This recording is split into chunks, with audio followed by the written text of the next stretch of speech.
Sejam muito bem-vindos a mais uma live. Hoje a gente vai estar fazendo num formato diferente e para isso eu trouxe uma pessoa muito especial que é a minha melhor parte. Então eu apresento a vocês a minha esposa, Jaqueline Magalhães. Olá pessoal, tudo bem? Sejam bem-vindos.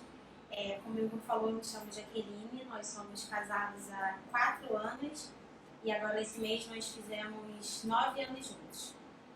E temos 2 filhas, a Maria Clara e a Mariana, que a gente teve que fazer com que elas ficassem com outras pessoas nesse exato momento para que a gente pudesse estar fazendo essa live. Então eu já deixo aqui um beijo para as nossas filhas e para as pessoas que puderam ficar com elas para que a gente pudesse estar aqui agora. E o que a gente vai falar hoje? E hoje a gente está trazendo um tema para vocês muito relevante dentro dos relacionamentos, que é a insegurança. Então eu já vou começar te perguntando, o que é insegurança? A insegurança, como o próprio nome já diz, é algo que faça com que nós não tenhamos segurança em um determinado assunto ou em um determinado fato. E dentro dos relacionamentos, a insegurança vai acarretar em diversos prejuízos ao longo do relacionamento. E aí você estava falando dessa questão do relacionamento, né? Quando a gente se relaciona são 2 pessoas, sou eu e sou o outro. E quando que a insegurança ela pode estar na gente e quando a insegurança pode estar na outra pessoa? Então, a insegurança na gente, ela pode derivar de vários aspectos. Por exemplo, ela pode ser uma coisa de falta de autoconfiança. Por exemplo, eu não me achar bom o suficiente. Isso vai gerar uma insegurança dentro do relacionamento. Isso pode estar ligado à questão da diferença de idade. Por exemplo, a gente tem uma diferença de idade de 8 anos. Então, no início do nosso relacionamento, como ela falou, a gente já está há 9 anos juntos. Então, há 9 anos atrás, essa diferença era muito maior do que é hoje. Então, para ela, no início, fez uma diferença. Depois eu vou deixar ela falar um pouquinho sobre essa questão. A questão financeira pode fazer muita diferença também, causar insegurança. Por exemplo, de repente a sua condição social, a sua condição financeira pode não ser uma condição que você gostaria de estar. Então, isso pode te gerar uma insegurança. A questão intelectual, de repente você está com uma pessoa que você considere que ela seja muito mais inteligente ou às vezes muito menos inteligente do que você. A questão social, às vezes você é uma pessoa mais introvertida, como é o caso da minha esposa. Eu sempre fui uma pessoa muito extrovertida, que eu sempre frequentei diversos ciclos de amizade, de diversos tipos de pessoas, e para ela sempre foi muito mais retraída, sempre foi muito mais quieta. Então isso pode gerar uma determinada insegurança e que quando a gente não tem maturidade para lidar com isso, isso pode gerar diversos ruídos dentro do relacionamento. E com relação ao relacionamento, às vezes a gente pode pensar que, de repente eu estou querendo ir para um determinado destino na minha vida, com determinados valores, conquistar diversos objetivos e que às vezes a pessoa com quem a gente está, a gente enxerga que ela não está percorrendo o mesmo caminho que a gente. Então isso pode gerar uma certa insegurança no sentido de, será que eu vou conseguir chegar onde eu quero estando com essa pessoa? Então isso, na verdade, isso não está ligado com o relacionamento propriamente em si, mas isso está muito ligado a outra pessoa com quem a gente convive. Por uma ação ou inércia da outra pessoa. Exatamente, por um excesso ou por uma falta de ação. Às vezes a pessoa pode fazer muito mais do que a gente quer, às vezes a pessoa, eu posso ter só o desejo de repente, poder pagar minhas contas, botar meus filhos em bons colégios, e para mim está tudo bem, mas de repente para outra pessoa, ela quer viajar o mundo inteiro, ela quer morar numa mansão na zona sul do Rio de Janeiro, que é um IPTU bastante caro. Então, assim, isso também vai estar, de certa forma, ligado ao alinhamento de expectativa. E acaba culminando muito na comunicação entre o casal, que foi o que eu falei na live passada. Como eu falei, essa questão da insegurança pela idade, né? Isso foi uma coisa que eu realmente passei. Na nós temos essa diferença de 8, quase 9 anos de diferença de idade, né? Então, quando nós começamos a nos relacionar, eu tinha o quê? 18 anos, 19 anos, eu era uma menina. E o ciclo de amizade do Igor era de pessoas da idade dele, então pessoas muito mais velhas que eu. E realmente, assim, quando a gente começou a se relacionar, as pessoas viam, as pessoas até brincavam comigo, nossa, você nem viu a Copa de 94. E aí eu olhava e falava assim, nossa, mas será que realmente será que essa diferença é um empecilho? Apesar da gente sempre se relacionar muito bem, né? A gente sempre tem um bom diálogo, mas isso realmente fazia com que eu me questionasse se realmente isso poderia ser algo que viesse a atrapalhar. Mas graças a Deus, há muita conversa e o tempo passou e a gente viu que não, né?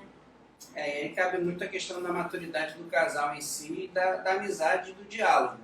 Então, assim, por mais que essa insegurança pudesse bater em algum momento, a gente sempre conversou muito e eu sempre deixei-a muito à vontade para entender que isso era só uma crença limitante, um monstro que só existia na cabeça dela. E que a gente sabendo lidar com essas diferenças, a gente conseguiria passar super bem.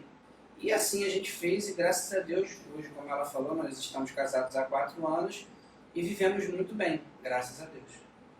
E a gente está falando da insegurança em nós mesmos, né, e na insegurança no outro. Quando a gente pensa, ou pelo menos quando a gente pensa em insegurança, a gente pensa muito na questão de ciúme. Tá ligado, é a mesma coisa, não é a mesma coisa, a insegurança e os ciúmes. Então, as pessoas costumam confundir bastante e achar que o ciúme e a insegurança são coisas que caminham lado a lado e que têm as mesmas origens e os mesmos fins. O ciúme ele pode derivar da insegurança.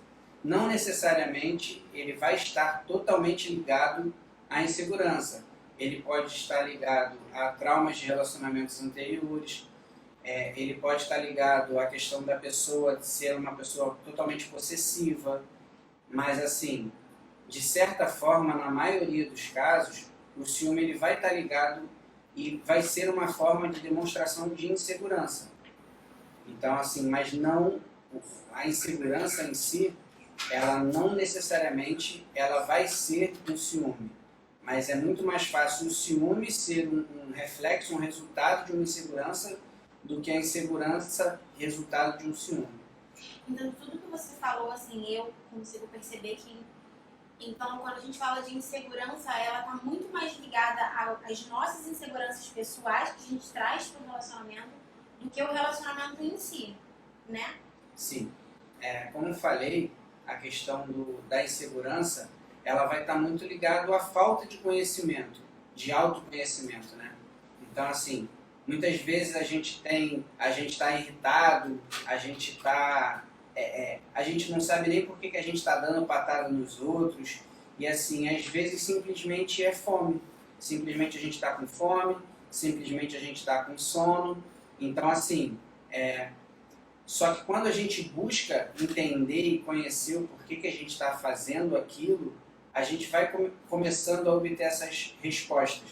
Então, a insegurança, sim, vai estar muito ligado à falta de conhecimento daqueles sentimentos e daquelas emoções que a gente tem. Só que por desconhecimento, a gente acaba transformando isso numa insegurança e que isso pode gerar briga desnecessária, qualquer outro tipo de problema dentro de um relacionamento, muito em questão do desconhecimento desse sentimento que é gerado e por questões de ansiedade. Então, às vezes, a gente, por ter tido relacionamentos problemáticos, então a gente fica ansioso e transportando, fazendo analogias com o relacionamento atual. Então, assim, eu tenho amigos e amigas que tiveram relacionamentos que foram frustrantes, onde elas confiavam muito na outra pessoa com quem elas estavam, e essas pessoas com quem elas estavam não eram pessoas dignas das confianças delas, pelo menos naquele momento. Então, quando elas começaram a se envolver com outras pessoas, elas traziam o trauma daquele relacionamento anterior, da falta de confiança que as pessoas com quem elas estiveram em um determinado momento causaram nelas, e elas estavam jogando essa culpa para outras pessoas. E eu sempre tentei mostrar isso para elas. Falar, ó, fulaninho é fulaninho, beltraninho é beltraninho. não é justo que Beltrano pague pela culpa de fulano. Então, assim, isso é muito comum dentro dos relacionamentos, a gente tentar trazer a culpa de um para outro, tentando colocá-los todos no mesmo saco. E isso é muito prejudicial ao relacionamento em si. Nossa, muito bom isso mesmo que você falou, é verdade. E por que você acha que vale a pena, então, a gente investir em um relacionamento seguro? Olha, eu acho que a gente só pode ter benefício quando a gente está num local seguro. Hoje se fala muito sobre a questão de buscar que a segurança vai estar fora da nossa zona de conforto, e aí sempre tem a galera que luta por um lado e a galera que luta pelo outro. Então, assim, eu acho que a segurança ela é muito boa, porque a gente, de fato, consegue ter tranquilidade de conhecimento mesmo, de onde a gente está pisando. Então, assim, e quando a gente não tem esse conhecimento, essa insegurança vai gerando essa ansiedade, que às vezes vai gerando inúmeros problemas que a gente poderia resolver se a gente conhecesse tudo que a gente está vivendo. Então, assim, e aí a confiança acaba sendo muito importante, e é aquele negócio. Tem uma frase que eu sempre ouvia muito de um amigo, que ele sempre falou isso, a gente só aprende a confiar confiando. Então existem coisas que a gente não consegue aprender só na teoria, a gente vai ter que ir para o campo de batalha. Então, assim, um outro exemplo que as pessoas dão é que, tipo assim, você pode ler inúmeros livros sobre natação, você só vai aprender a nadar quando você pular na piscina. Então, a confiança vai se dar dessa forma. A gente só vai aprender a confiar quando a gente, de fato, confiar na outra pessoa na prática. E é um risco? Sim, é um risco confiar em outra pessoa. Da mesma forma que é um risco para outra pessoa confiar em nós. Só que não existe outro jeito da gente ter essa segurança se não for através da confiança.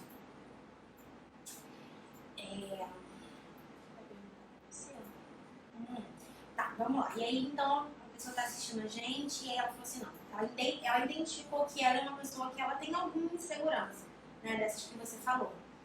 Que momento que ela pode sentar e conversar com a outra pessoa? Será que vale a pena ela conversar com o parceiro ou com a parceira dela sobre essa insegurança? Como é o momento, o jeito? Então, na última live eu falei sobre a questão de comunicação efetiva. E lá na live eu falei sobre a questão de que existem momentos oportunos e momentos inoportunos. Então, assim, a gente está aqui numa live falando sobre insegurança. Eu poderia mudar o assunto e começar a falar sobre ciúme ou sobre qualquer outro problema relacionado a relacionamento? Sim, eu tenho esse direito e essa liberdade. Mas não é oportuno, não me convém porque eu me propus a estar falando sobre insegurança. Então, existe um momento oportuno para falar sobre essa questão de insegurança? Sim, a gente não vai conversar sobre um assunto importante desse, por exemplo, num churrasco entre amigos, numa confraternização de trabalho, numa festa da firma, num aniversário de família. Então, assim, sim, existe um momento importante para que a gente converse. E existem momentos importantes para que a gente não converse. Então, assim, eu acho que a gente também tem que demonstrar uma outra coisa importante, que eu também falei na última live, é que eu preciso demonstrar para a pessoa com quem eu vou conversar o valor que aquele assunto tem para mim. Então, às vezes, eu posso não saber demonstrar e posso não saber a origem do problema, mas eu tenho que demonstrar para ela que é uma coisa que me incomoda e que eu preciso da ajuda dela para descobrir uma possível solução. Então, assim, você precisa saber como você vai falar para que a comunicação também não tenha ruído, seja de fato, uma comunicação efetiva, e que a pessoa entenda que aquilo é uma coisa que te faz infeliz ou te traz alguma infelicidade e que aquilo também é importante para ela. Então, quanto mais você estiver bem consigo mesmo, mais o relacionamento em si vai ser saudável. Então, é muito importante essa questão da segurança e o momento da conversa. E acho que quanto mais você se conhecer também, né? Você entender qual é a sua insegurança, a origem daquela insegurança, para que com a ajuda do outro vocês possam realmente construir um relacionamento mais saudável, né? Sim. E é muito engraçado que a gente conversa muito sobre a questão do início de namoro, né? No início de namoro a gente tem muito mais tolerância para esses tipos de insegurança, para os problemas que vão surgindo. Então, assim, a gente ainda está naquela fase de conhecimento, de amadurecimento. Então, assim, a nossa tolerância para isso é muito maior.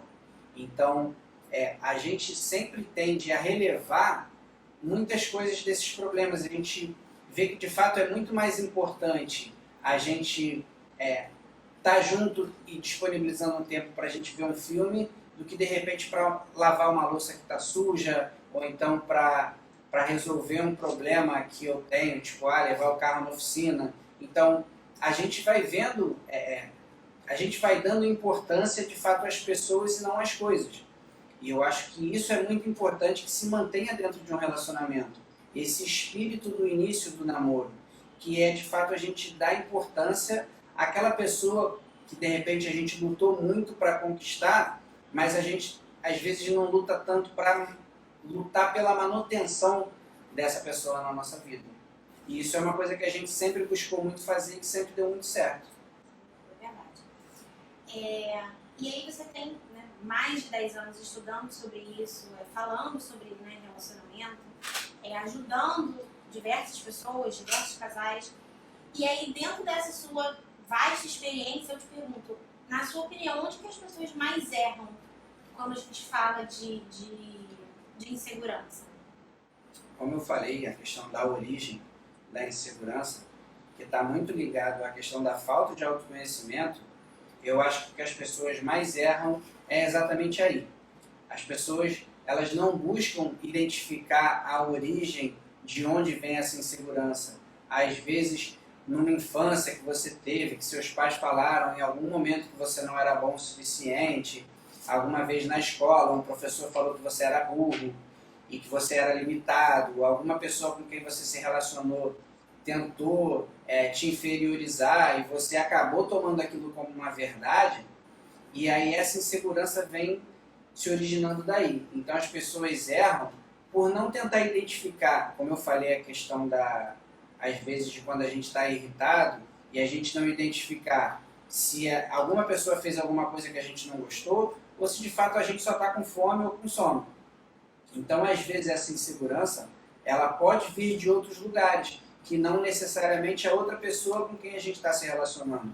Então, as pessoas erram muito nisso, de não tentar gastar um tempo identificando a origem daquela insegurança. E, naturalmente, como uma autodefesa nossa do ser humano, a gente tende sempre a jogar a culpa para o outro. Então, a gente acaba terceirizando um pouco dessa culpa, dessa responsabilidade. Então, o que eu vejo é que as pessoas erram bastante nisso, é justamente não trazendo para si a responsabilidade em resolver aquela insegurança. Tá, e eu identifiquei então que eu sou uma pessoa insegura, que eu tenho inseguranças tanto em mim, tanto no meu relacionamento, e por onde que eu posso começar então a deixar de ser uma pessoa insegura e me tornar uma pessoa mais segura, né? E naturalmente ter um relacionamento assim também. Pode até parecer um pouco repetido, mas como eu falei, de fato, o ponto principal de partida é a gente buscar se conhecer um pouco mais. É a gente identificar, a gente fazer uma timeline da nossa vida, uma linha do tempo, onde a gente vai ver que como é que foi a minha infância, como é que foi a minha criação, como é que foi a educação que os meus pais me deram. Então, assim, será que eles foram pessoas que me incentivavam, que olhavam para as minhas virtudes, ou que eram pais que, de repente, só apontavam coisas que eu não era bom, com uma vontade genuína, de fato, de despertar uma melhora em nós, mas que, na verdade, aquilo foi um gatilho que gerou uma coisa do lado contrário. Então, essa semana mesmo a gente estava conversando, e aí a gente estava conversando sobre um determinado assunto, e eu sei que ela tentou me motivar de uma maneira que, tipo assim, não, você consegue, você pode, você faz, você tem capacidade para isso. Só que, na verdade, eu não estava precisando desse tipo de motivação. eu estava precisando de um conforto, de tipo assim, não, vamos, eu tô contigo, a gente vai junto. Então a minha insegurança não derivava de repente da minha falta de capacidade, mas de repente de achar que eu estava fazendo aquilo sozinho. Então às vezes a gente também tem que identificar no outro a real necessidade dele para que a gente possa ajudá-lo. Você estava falando dessa questão da insegurança, muito que as pessoas falam pra gente. Eu estava lembrando que na época da escola eu tinha uma amiga que ela se sentia tão inferior em questão de padrão de beleza mesmo, né? Essa era a insegurança dela. Ela se sentia tão inferior, ela não se sentia capaz, ela não se sentia bonita. E aí quando ela começou a se relacionar com outra pessoa, a forma como a pessoa tratava, independente se fosse boa, se fosse ruim, ela aceitava. Qualquer coisa que viesse pra ela, ela aceitava. Porque eu acho que ela não se achava digna de estar com aquela pessoa. Ela achava que aquela pessoa, que as pessoas dizem, é muita areia no meu caminhãozinho. Então eu acho que realmente a insegurança ela acaba acarretando outras coisas, né? A gente acaba abrindo portas para que outras coisas aconteçam, né? Sim. Foi como você falou, assim, às vezes a gente tem essa questão da insegurança por infância. Ela mesma, a minha esposa, ela falava sobre essa questão de, às vezes, quando saía com as amigas, de achar que, tipo assim, ela nunca ia ser a escolhida, porque é por achar que as amigas eram mais bonitas. E aí eu digo pra vocês, cara, isso de fato é uma crença, porque se você for pensar que, pô, alguém era mais bonita que ela, acho que é bem difícil, né? Porque, de fato, pra mim, a pessoa mais bonita que existe no mundo é essa pessoa aqui que vos fala. Né, amor? Você está dizendo, eu acredito. E aí, você tem então mais alguma dica, alguma coisa que você acha importante as pessoas saberem? Eu acho que é importante essa questão do autoconhecimento, mas também é muito importante que ela se cerque de pessoas positivas, de pessoas que queiram sempre extrair o melhor dela. Porque às vezes o melhor dela pode não estar na matemática, mas de repente pode estar na geografia, de repente pode estar nas artes, de repente ela pode não ser boa cantando, mas ela pode ser boa tocando, ou ela pode ser boa só ajudando a arrumar as coisas. Então, assim, eu acho que a gente também tem que identificar as coisas que nós somos bons, então, assim, as nossas virtudes, encontrar as nossas limitações e trabalhar muito mais buscando melhorar aquilo que a gente tem de bom e tentando equilibrar aquilo que a gente tem de não tão bom. E às vezes a gente tende a fazer exatamente o contrário. A gente tende a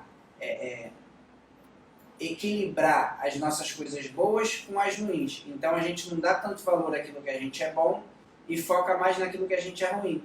E a gente acaba se tornando uma pessoa mediana. E aí uma outra palavra que as pessoas tendem a entender errado é nós somos pessoas medíocres, ou seja, nós estamos ali na média. Então a gente tende sempre a reservar um espaço para melhorar aquilo que a gente não tem de bom, mas a gente não pode ignorar aquilo que a gente tem de bom. Então eu falei que a gente tende a melhorar aquilo que a gente tem de ruim e valorizar muito mais aquilo que a gente tem de bom. Porque aí nós seremos especialistas, de fato, naquilo que a gente é bom. Então, eu sempre tive muita aptidão pelas áreas de exatas. Então, se eu deixasse de me dedicar à matemática, por exemplo, e fosse estudar, sei lá, a parte de geografia, a parte de história, de repente eu ia ser um aluno nota 7 em tudo. Então, ou de repente um aluno até nota 8. Mas, de repente, era melhor tirar uma nota 7 em história e ter o meu 10 ali em matemática, que era o que eu tinha a real aptidão. Então era melhor tirar 7 em algumas matérias, que nas escolas que eu estudei sempre foi a média, para eu poder passar para a próxima fase e me dedicar àquilo que eu era bom. Então, assim, era melhor eu tirar nota 7 em história e 10 em matemática do que tirar nota 8,5 nas duas. Então, assim, isso é uma coisa que eu vejo que é muito importante. É uma dica para as pessoas melhorarem essa questão da insegurança. Elas identificarem o que elas têm de bom e trabalhar em cima daquilo. E estar cercado por pessoas que vão valorizar esses pontos na vida delas. Eu acho que acreditar também, né? Que a gente sempre pode ser uma pessoa melhor. Que a gente pode ter um relacionamento melhor. Como você falou na última live, essa questão da conversa, do permitir mesmo, né? Que através do diálogo a gente possa vencer essas inseguranças, tanto em relação a outra pessoa, e aí ter um relacionamento muito melhor, e tanto em si mesmo, né? Para você melhorar como pessoa, como indivíduo, e consequentemente melhorar também o relacionamento, né? Acreditar que a pessoa com quem você tá, ela só quer o seu melhor, né? Então eu acredito que você faz o que você faz porque você quer o meu melhor, e o contrário é a mesma coisa. Então acreditar que a pessoa com quem a gente está, ela só quer o nosso melhor. Então quando a gente vai abrir às vezes uma insegurança, e pra gente é muito difícil tocar em determinados assuntos ou reconhecer uma falha nossa, mas acreditar que quando a gente leva isso ao outro, a gente está falando porque a outra pessoa vai saber acolher o que eu estou dizendo, e juntos construir mesmo uma pessoa melhor, um relacionamento melhor. Uma coisa que eu falei na última live, e que é uma coisa que eu sempre falo para todas as pessoas que vêm conversar comigo sobre determinado assunto dentro de relacionamento. Uma das bases principais, um dos pilares principais para um relacionamento estar de pé é a amizade que a gente tem. Então, assim, o ideal é que essa amizade se construa anteriormente ao relacionamento afetivo, no sentido de namoro, no sentido de casamento. Mas existem pessoas que não fazem esse caminho. Elas começam a namorar para depois se tornarem amigas. Dá para acertar? Dá. Vai, de repente, ser um pouquinho mais trabalhoso, mas é possível.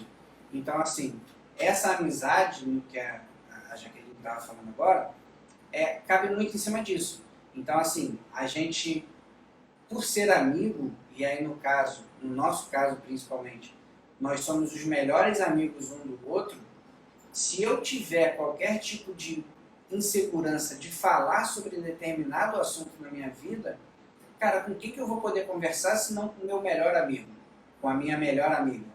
Então, assim, se eu tenho na pessoa com quem eu estou de fato como o meu melhor amigo, como a minha melhor amiga, eu não tenho que estar pensando como ela vai me julgar naquilo ali, numa determinada insegurança ou num determinado espinho na carne que eu tenho. Então, assim, se eu estou me abrindo é porque eu confio nela o suficiente para ela entender que eu preciso da ajuda dela para resolver aquilo ali. Então, a gente tem que sair um pouco do lado do advogado da acusação para o lado do advogado de defesa. E aí que eu estou com o lado da minha melhor advogada que eu tenho. Eu acho que era isso. As minhas perguntas já acabaram. Então, se acabaram as perguntas, se você tiver mais pergunta, deixa aí nos comentários, manda no direct e se inscreve no canal e ajuda compartilhando para os amigos, mandando para alguém que de repente você acha que esse tema vai ser relevante. Acho que é isso. Então, nos vemos na próxima e muito obrigado por tudo até aqui.